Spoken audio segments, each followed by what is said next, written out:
Thanks so much for checking out the video. Today we're going to be discussing the top 22 heroes of 2022. And let me tell you, this was by far the most difficult list I've ever had to come up with. I have to give a major shout out to Darian. He disagreed with me on quite a few of the different ones, but I think we came together collectively to compromise and come up with a really solid list for you guys. If you haven't already, make sure you subscribe to the channel. Turn those notifications on because I have a bunch of brand new content that's set to come out. And guys, on this stream, I'm looking to get 350 new subscribers. So if you could do me a huge favor, if you're brand new to the channel, new subscriber, let me know in the comments. I want to connect with you and I really appreciate it. So starting us off right down into our list, 22 is Toxicandra, by far one of the best healers ever in the game, running at fast speed, especially in green, probably the best. They actually buffed this character up to 30% health for all allies at fast speed, and then obviously the cleansing is definitely super awesome here. Number 22. Number 21 on the list is going to be Feline, the yellow character popping in on the corner, smashing you. You don't really expect it, and then yeah, your mana gets messed over. I love this character, especially on defense. Very effective on offense as well, and could be used on Titans too. Number 20, we have Professor Lidenbrock. This is an oldie that came in from last year, and she came in at 8th, and now she has bumped down all the way down to 20th now. So being able to cleanse, but the biggest issue with her is that she runs at slow speed, so that definitely impacts things quite a bit. But a character I absolutely love, really great on offense, pretty solid on defense as well too.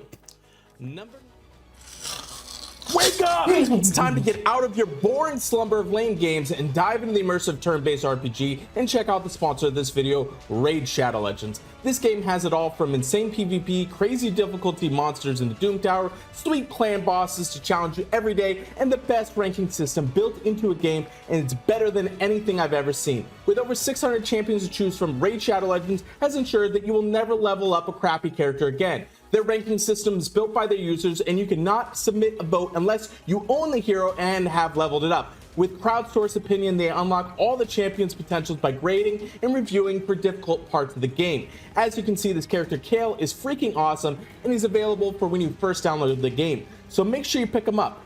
And the fun doesn't stop here. This month they have some insane new updates. They have 5 sweet new champions being released, overhauling the champion vault, and a huge series of Summer Splash events for the whole month, where you can get your hands on some awesome new skins for everyone's favorite Dwarf, Trunda.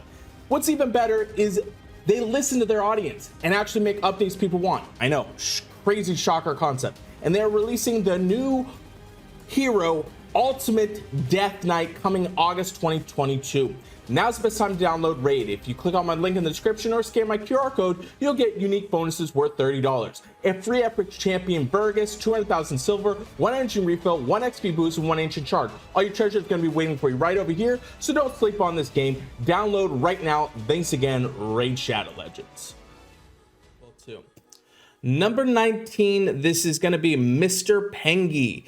Obviously, the character is really awesome, being able to deal a whole bunch of damage. You put minions on the field and you deal an astronomical amount of damage.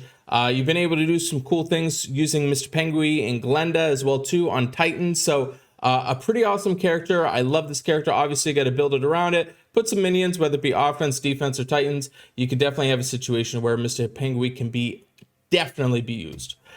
Next up on the list, a brand new one here. This is going to be Gosek. This character is an absolute monster. We're starting to see it a little bit more in defenses, and you're starting to feel the pain. Not to mention, just got a huge buff as well. Goes up to 700% damage. They did change it between a fighter to now barbarian, but the ability to just annihilate all of your team, whether you're using them on offense or defense, I absolutely love this character. Number 17, we have Hulda, little interesting little piggy thing. I don't know what this thing is, hippo piggy. I don't know what's going on, but those larva minions are really awesome. As we know, it's recovering the health and then also gaining mana as well too, kind of like a budget Xenofold, and then also giving the defense, which is pretty sweet too. I really like this character. Probably one of the characters that might be a little bit undervalued, I would say, but still absolutely amazing at number 17. Number 16, this is Garnet. This character went from 17th last year to now 16th on the list. Absolutely essential against Alfriki, also Colvero as well. The whole mindless attack situation, being able to charge quicker and save your defense from being able to be mindless attack. Just great usage all around, whether it be offense or defense. Being able to exceed the life total. I really, really love this character. Number 15, man, the queen has fallen tremendously. Number 15 is going to be Frigg. This character was number 2 overall last year. So obviously we've seen quite a bit of a difference in the shift in the game. Still a great character on offense and defense and thrower on Titans, but definitely been taken off defensive in comparison to some other better green heroes that have come out. So still love the character. Unfortunately, she's slipped quite a bit on the list. Number 14 on the list is going to be Ludwig. As we've seen, this character is super annoying to deal with, the fact that giving taunt, and then also just the excessive mana that comes after the fact. So you almost have to double dispel Ludwig and then the mana that comes afterwards. Sometimes it's a bit too late. Obviously running it slow, so that does hinder him. So that's why he's at 14, but still an absolutely awesome character. Number 13 on this list, we debated this back and forth. I went with Darian's opinion on this. It's going to be Melina, an absolute powerhouse in blue, being able to recover health if you need to, especially on offense. And then the second charge, being able to deal a ton of damage at 390% damage to all enemies. Also the fact of being able to dispel all enemies. So I really like this character, the versatility that she has on offense. And then on defense, we've seen it's quite annoying as well too. So great character overall, and then also the mana on special is really great too. Number 12 on this list is going to be Guardian Kong Costume. Interesting character. We've seen this now shifting, being more into defenses, the ability to be able to deal damage to all enemies. But the biggest thing that's really awesome is the reflecting of the damage, 115%, reflecting all negative effects and damage of ice specials for 4 turns, and not to mention the dispelling of the buff. So Guardian Kong Costume, an absolutely awesome character at number 12.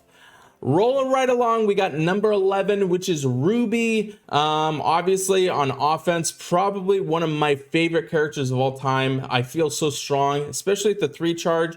Being able to 3 charge Ruby, I don't think I've ever lost at that. Just dealing a ton of damage, removing all their mana, and then also making it so they have serious mana issues over the next 4 turns. Yeah, Ruby's insane. She's got me out of a lot of pinches. Being on offense, if I need them to just lose a little bit of mana just to kind of save me a little bit. And then on defense, she could definitely still be used. She's fallen a little bit, but still definitely probably one of the best offensive heroes that they've ever released. Number 10, this is a brand new character. Might have given him a little bit too much credit, but we'll see. It's Colvero. Just the fact of being able to mindless attack 2 characters at average speed, not to mention you're giving mindless attack to a specific character, which is really awesome. We've seen Merlin is kind of effective, but it's 4-star. Being able to only deal 1 character, now this with 2, not to mention you're doing a sizable amount of damage at 300%, and then 470 to the second random enemy. Both of them are getting mindless attacks, super annoying. And I think the biggest, most attractive thing is the color scheme. So being in yellow, facing off against a bunch of purple characters, really effective and super important right now. I think is really posed to do well in the meta.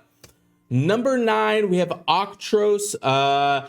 Just an absolute great character, fighter, dealing damage. Obviously, he's going to be focused on making sure that there's tiles on the board and goes up to 340%.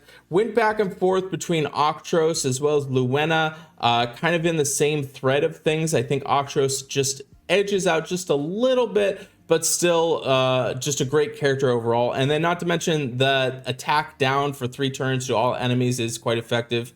The fighter being able to revive definitely has come in quite useful. Revive, deal a special.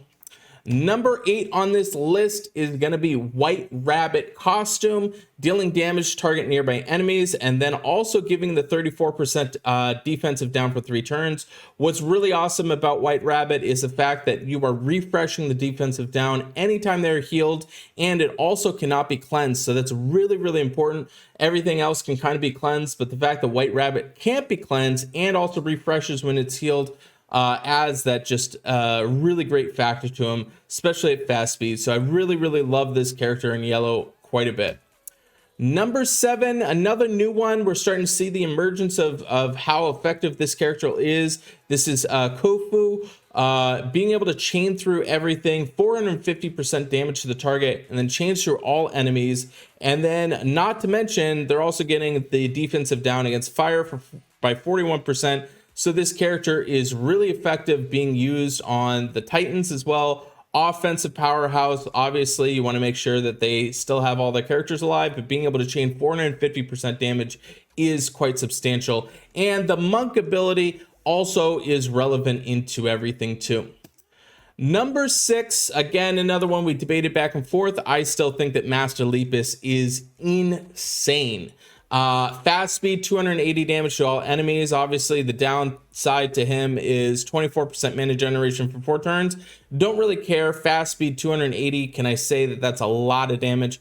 Not to mention nearly 800 on the attack power. I love Master Lepus costume. One of my favorite characters to bring him just about every single offensive attack that I've got blue going in. Number 5, slipped a little bit. This is going to be Quinnell. Quinnell, just a great character, being able to deal damage to target nearby enemies. But the thing that you just don't really expect is the fact that gets the additional 40% for the next special and can go up to a maximum of 200%. So you're just getting the next one goes up to 360, and then it ends up topping out 520 damage in total, which is just insane. Target nearby enemies. So you definitely don't want Quinnell to go off multiple times. We've seen it. You just magically die. Quinnell is still a great character in green. Number 5. Number 4, we have Xenofold. Obviously, this character has just been taken over as far as the tanks go in purple. Super annoying thing about him is increasing the mana of all allies by 20%, and then also recovering health for all allies. That's just really annoying about it. Just the whole tempo issue that we have with Xenofold. You effectively can't bring purple, because if you do, you're setting yourself up to where you have minus 30% mana anytime you match in purple. So it shuts down the purple heroes if you even want to try and bring them. Not a great idea. Don't do it. Number 3, a new one here on the list. It's going to be El Narahara. I definitely pronounced it wrong, but whatever, you can correct me.